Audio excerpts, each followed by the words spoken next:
It has been brought to our attention that depending on the platform that you listen to, you can no longer hear some of our previous episodes. Some of our favorite episodes. Some of the ones where people would reach out and say, hey, listen, I can't believe that you talked to insert whatever name here.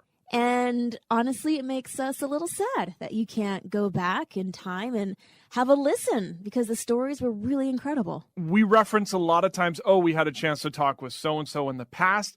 And if you can't go back, then it's kind of just, So we wanted to bring some of those guests, some of those former guests back into the spotlight. We're going to call it like a rerun, I think. A Why Me Project rerun. Do you remember those? I do. Back in the day, or you used to throw the tape into the VCR and, we're dating ourselves. We are, but a rerun was the opportunity to rewatch one of your favorite episodes. Now everything's so accessible. Well, we thought it was. Yeah, exactly. So without further ado, here's your Why Me Project rerun. Paula Faris, how are you? I'm doing really well, you guys. It's so great to be speaking to my neighbors to the north. Way north. Look up, way up. Yeah. Usually we ask these skill testing questions, but before we get to that, kind of during this time and this whole quarantining thing, how are you and your family doing? We're doing really well. Obviously, a lot of grace involved because we're all just completely out of our comfort zone, adults and children. So, we're acting as barbers and we're acting as school teachers, and that's just not what we do on a daily basis. So trying to give ourselves a lot of grace, because I tell my kids, I'm like, we can always love each other, but there are going to be moments where we don't always like each other and we might annoy each other. And let's just give each other grace in those moments because we're all experiencing this together. Especially want to give my children a lot of grace because they're acting like the devil about 69% of the time lately. But just give them plenty of grace in this moment because they don't know how to process it. Just think, as uncomfortable as it is for us as adults, mature adults. I'm talking about myself and Holly, not sure about you, Johnny. No, that's fair. Mature adults. Completely understand. And then think about how a kid is going to internalize that, and trying to just make some memories as a family, not looking back in this time and thinking, I squandered that opportunity. Yeah. That's good. Yeah. Well, we like to ask this skill testing question because we never know where it's going to go. Paula, who are you and where did you come from? So I'm a Midwest kid from Michigan, born and raised there. I spent 35 years of my life in the Midwest, married my college sweetheart, who's from Indiana, went to college in Ohio, worked my way up in broadcasting to the network level. So I started in small markets in Dayton, Ohio, and Cincinnati, Ohio, and then Chicago, and then moved my way up to the network ABC, which is where I am now. But I think a couple of years ago, and this is what the book's about, Johnny and Holly, I would have said, hey, I'm Paula Faris, and I'm a wife and a mom, but I'm the co-anchor of Good Morning America Weekend Edition, and I'm the co-host of The View. So that was my purpose, and I really, truly believe that was my purpose on this earth. When God called me out of that space where I was really burnt out, and I leaned in hard to work because that's what society told me to do and what church told me to do, to follow my calling, which was career. And I burned out, and God called me out of that space. I realized I didn't know who I was outside of what I did.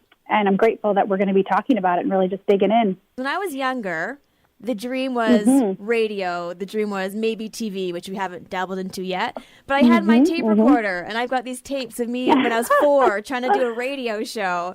For you, when you were at a young age, was that the goal, or was at that point in your life you weren't quite too sure yet what you wanted your long-term goals to be? Oh, I had no idea. Some people grow up thinking they want to be the next Diane Sawyer or Connie Chung. I never had a dream about going into broadcasting, but Holly and Johnny, I will tell you this, my nickname growing up was Paula 20 Questions because I was just inherently curious, and I asked a lot of questions, and I got to the bottom of it, and I wouldn't stop, and I was very persistent. So it just kind of naturally happened, but in some regards, other people have to see the dream for you before you see it for yourself. Sometimes you don't see it because you're paralyzed by fear or overcome by that fear. My high school drama teacher is the one that first saw this and said, well, this is what you should do in college. He said that I should focus in broadcasting. I should major in broadcasting when I went to college. So I was like, okay, that kind of makes sense. I love to ask questions. I love to tell a story. And so that's really how it happened. But I hadn't given a thought about broadcasting before that moment, before somebody else spoke life into it. And then in college, I had college professors speaking life into it as well, telling me that I should be on camera, even though I didn't believe that. I was like, oh, I'm fine behind the scenes, because I was just so scared of failure. I was paralyzed by the fear of failure, fear of what other people would think about me if I fell flat on my face. And so it took a long time to really embrace that particular vocational call. Was faith always a big part of your life? I mean, I grew up in a Christian home. I say I'm a Christian mutt. I was raised Catholic, had my first communion in the Catholic Church. Then we started going to the Lutheran Church, and I was confirmed in the Lutheran Church. And then I went to a Baptist high school, and then I went to a Bible college. Now I go to a non-denominational church, which is it's non-denom / Pentecostal, but the common denominator in my childhood was this ecumenical group of believers. It was called Morning Star Christian Community. Back in the 60s, early 70s, there was a charismatic renewal in the Catholic Church. And so Morning Star Christian Community it grew out of this charismatic renewal. And so what it was we had our home church on Sundays, but then Sunday nights we met at the local YMCA, and we would call it prayer meeting. And then Saturday nights we had households, what we would probably equate to now as like a small group. So it was separate from our church, but it was just this group of believers from different denominations that gathered in a very Pentecostal style. So I've been exposed to it all. You talk about this fear of failure. Did you ever get over, or how did you get over that? That's the fallacy about fear, Johnny, is that you conquer it. You never conquer fear. You should expect it, and you should anticipate it. When I was initially getting into broadcasting, and it took years for me to kind of accept this vocational call in my life because I was so paralyzed by my fear, I just kept going back to the verse in Joshua where God promised me that he would be there. When God calls you, he equips you. And God said, in the same way I was with Moses, I'll be with you. And I knew that I had to step into that fear. And God commands us to step into our fear. In Joshua 1, have I not commanded you? Have I not commanded you to be strong and be courageous? Don't be discouraged.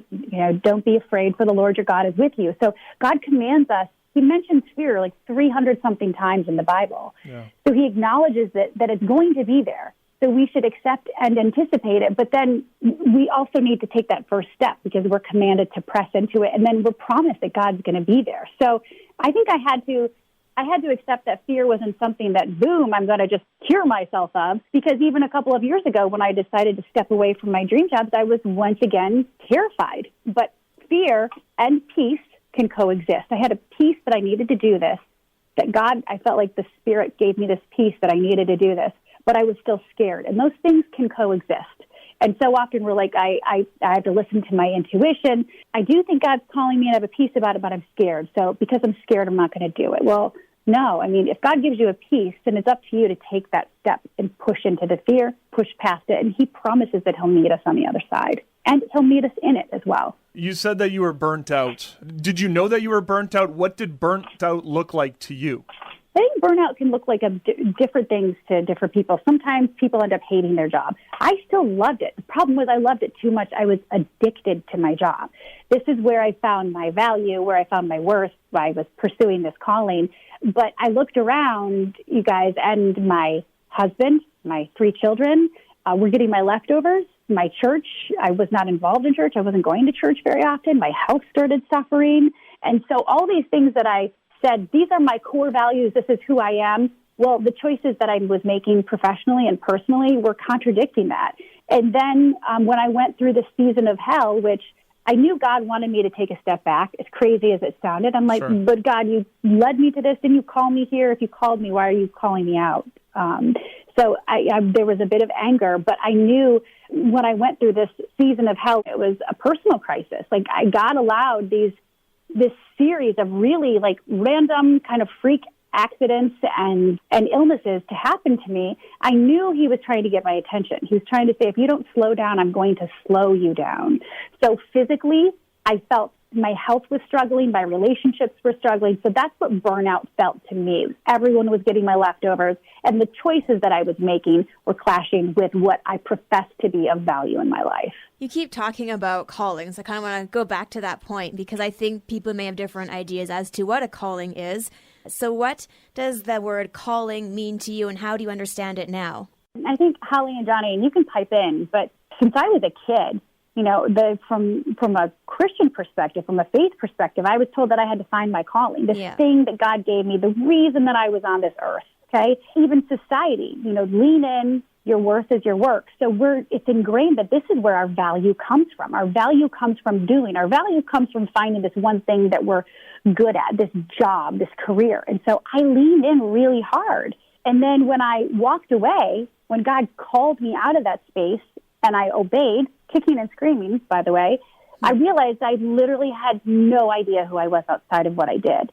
And I thought, oh my gosh, this is A, who I never thought I'd become, but B, how did I get it so wrong? I was just doing what society told me to do. I was doing what church told me to do to find this calling, which is career.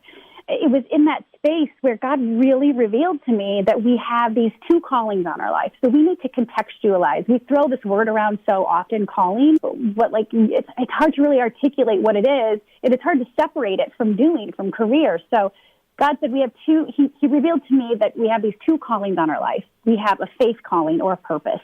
And that's why you're here on this earth. I thought for a long time it was to be the best broadcaster that I could be. But you notice because my purpose and my faith calling were rooted in doing, the moment that it shifted, I didn't know who I was. So your faith calling is who you are, it's why you're here, and it's to love God and love people. That's it. It's never going to change in your life. It will not change in a pandemic. It won't change in a personal crisis. The vocational calling can and will change, all right? But the vocation, just think vocation, vehicle. It is the vehicle by which you're going to love God and love people. So expect vocation to change. Vocation can be seasonal. Vocation, you can branch out and try new things. It's all based on these gifts and talents that you've been given. Like, I thought I could only be a broadcaster the rest of my life, but God's showing me, no, the unique talents that I've given you, Paula, and the unique talents he's given you, Johnny and Holly. Peel that back. Why are you good at what you do? Like, what made me a good broadcaster was I'm curious, and I ask a lot of questions. My nickname's Paula 20 Questions. I'm an effective communicator, and I champion people. I get to the bottom of the story, and guess what? That translates into a lot of different capacities. So it gives me the permission to see myself outside of this one thing. And if God wants me to branch out in different vocational branches, then I can. I have permission. I'm not so one-dimensional anymore. I can branch out. I can try new things. I can off-ramp. I can, stay home. And that's a vocation, being home with my kids, if I want to do that for a couple of seasons. So just giving me the permission to see, that vocation is that my worth isn't in doing, that I'm more than what I do, that worth isn't work. And it has to start there. But also that we can try new things. And vocation can be seasonal. Just given me such freedom to look at vocation in a different light, knowing that it's just the vehicle. It is simply the vehicle by which I'll love God and love people, so I can't get too tied and find my identity and purpose in that, because it's going to shift, whereas my purpose doesn't shift. My faith calling never shifts in my life. Called out why I traded 2 dream jobs for a life of true calling. Why then write the book?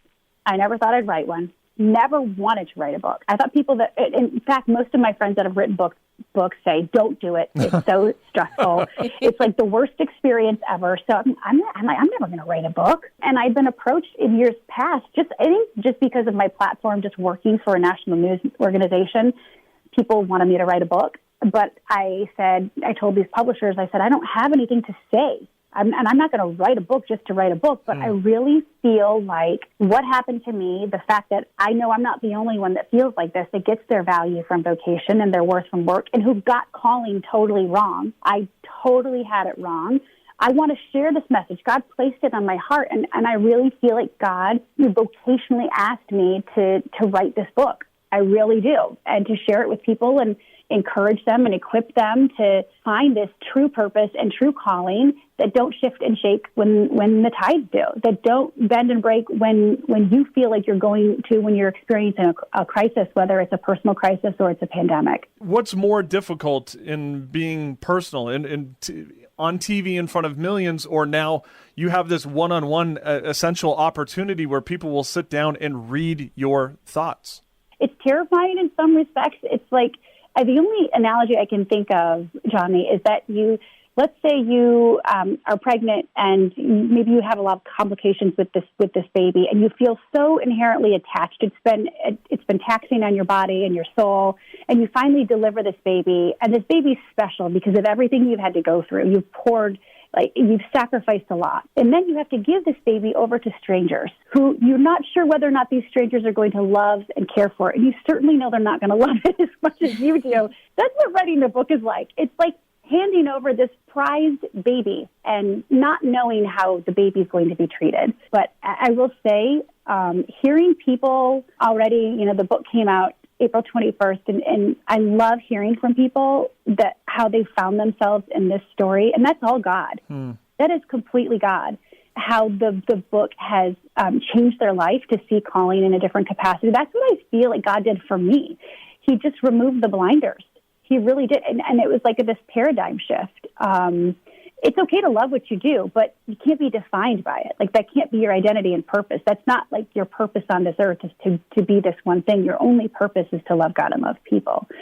So it's been so incredibly rewarding, and from a personal perspective, to hear people find themselves in the pages, and that is all God. You say that you burnt out. What were some of those things that you were able to do to come out of that season of burnout and to be able to find moments of stillness? I think for me, I knew I was burned out. And I tell people, if you'll know that God's moving in your life, follow the peace. I knew that I had a peace that this is what I was supposed to do, that I needed to take a step back. And if your relationships are suffering and everyone is getting your leftovers and the choices that you're making are clashing with your values, then God's probably moving in your life to make a decision. And then just remember that fear is going to be present, and it's up to you to push through it, and God will meet you in it and past it. For me, just even looking at my vocation through a different lens, just seeing it now as, this is not my identity and purpose. I can love what I do, but I know what I'm doing and who I'm doing it for. And I know that vocation can shift for me. And I know that it's just the vehicle by which I'm going to love God and love people. So going to work in whatever capacity that may be, those are the goggles that I wear now.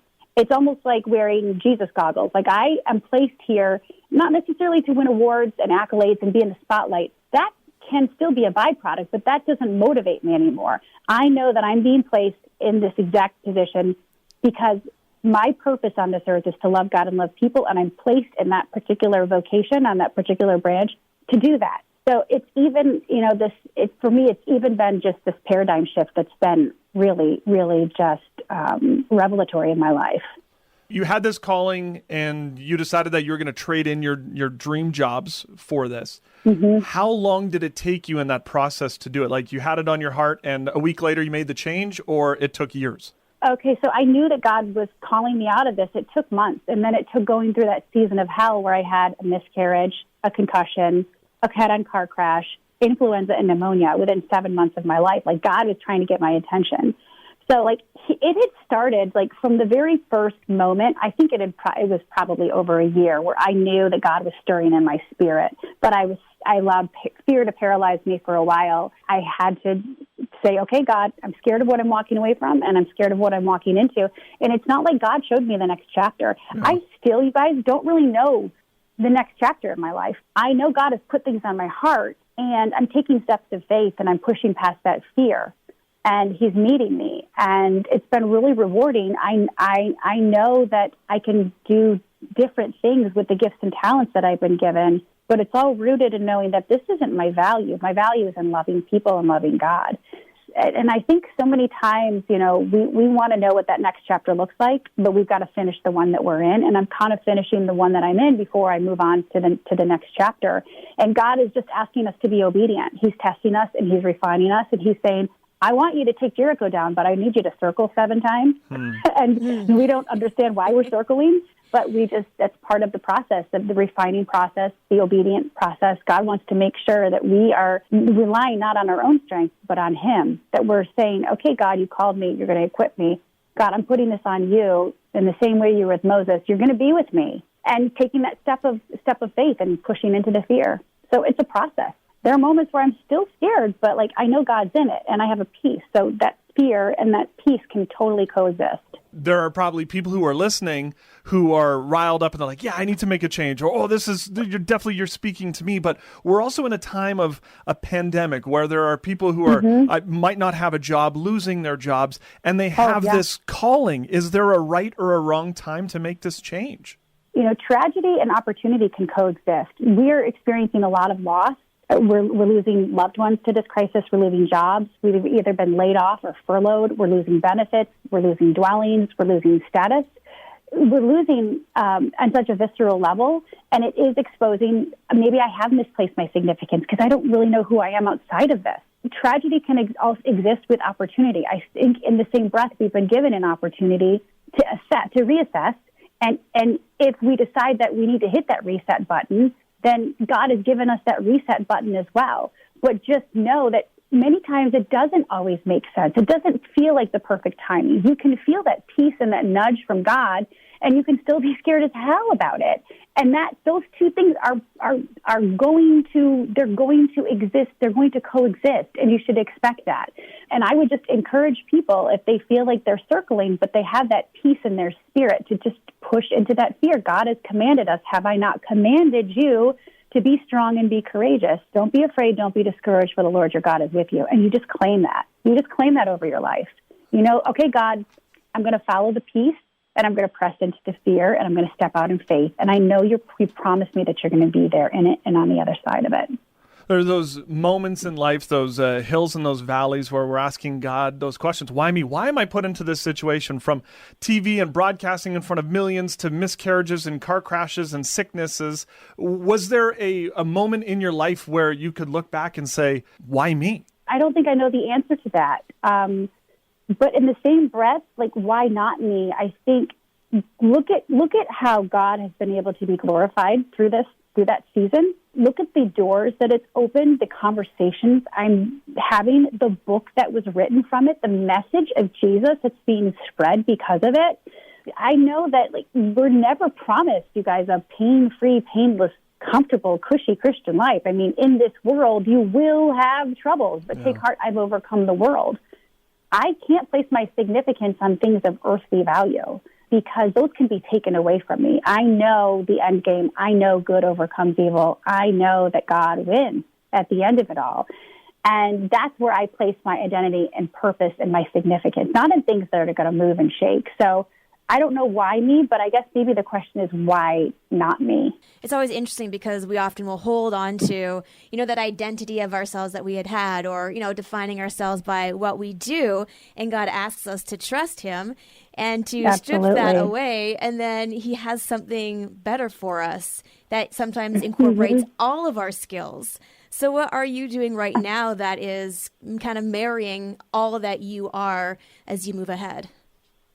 Well, I think, too, when you're being vocationally called, I did an interview in the book that was really eye-opening for me, and I hope that this helps people. This is how you know you're being vocationally called, or that you know what your vocational talents are. What are you good at? What do you love? And what do people that are trusted in your life notice you're good at and you love, okay? And all three, you have to check all of those boxes, you guys. You can't just be good at it. You can't just love it. You have to be good at it. You have to love it. And trusted people have to notice you're good at it and you love it. For me, it's not like I'm good at broadcasting. It's I'm curious. I ask a lot of questions. My nickname growing up was Paula 20 Questions. I'm an effective communicator. People have spoken life into that and noticed that I'm good at these things, which have, subsequently made me good at broadcasting. But curiosity, asking questions, communicating, championing people, connecting, that can translate to 1,000 different capacities. So, peel back those layers. Don't box yourself in. Don't think of yourself as this one thing for the rest of your life, or that this is your value. Peel back those layers. What am I good at? What do I love? And what are the people that I do life with that I really trust notice that I'm good at and that I love? And I think that's a really effective way to find out specific vocational calling. I have these particular gifts and talents. You have particular gifts and talents. And you guys, there are things on my heart that I want to pursue that I didn't have time to before. Or maybe I had seen myself so one-dimensionally as a broadcaster that I didn't give myself permission to believe about myself. And I'm not buying those lies anymore. because those lies are from the devil. So it's been very freeing. I love doing a podcast about faith, which has kind of merged my faith calling and my vocational calling, where I'm talking to newsmakers about their faith, whatever that faith may be, whether they're Muslim or Sikh or Jewish or Buddhist or Christian. And so it's a chance to show my love, the love of Jesus, to people that may not believe the same way that I believe. So that's an example of how, my faith calling is married to my vocational calling, and how vocation's just the vehicle. But like I said, there are other areas. I want a healthy vine, like your faith calling and purpose, that's the vine. There's many branches, and just think of your vocation as branches, and give yourself the permission to see yourself outside of that one thing that maybe you have backed yourself into a corner for a long time. And so, I don't know. There are other things that God's put on my heart, and we'll see if those doors continue to open. But I'm willing to take the step. You made these changes, and now your family no longer gets the leftovers. Did you see immediate change after that?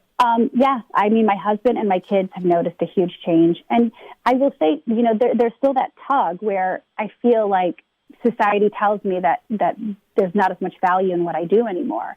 And because I'm not at the height of my career, I walked away.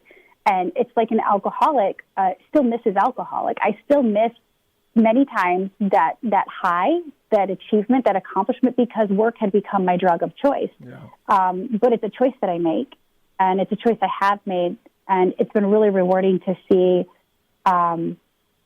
my personal life flourish, my relationship with God flourish, being in a small group and accountability partners, and spending more time with my children and quality time with my husband. Gosh, we hadn't gone away in years by just the two of us because of my work schedule. So it's been a blessing. It really has.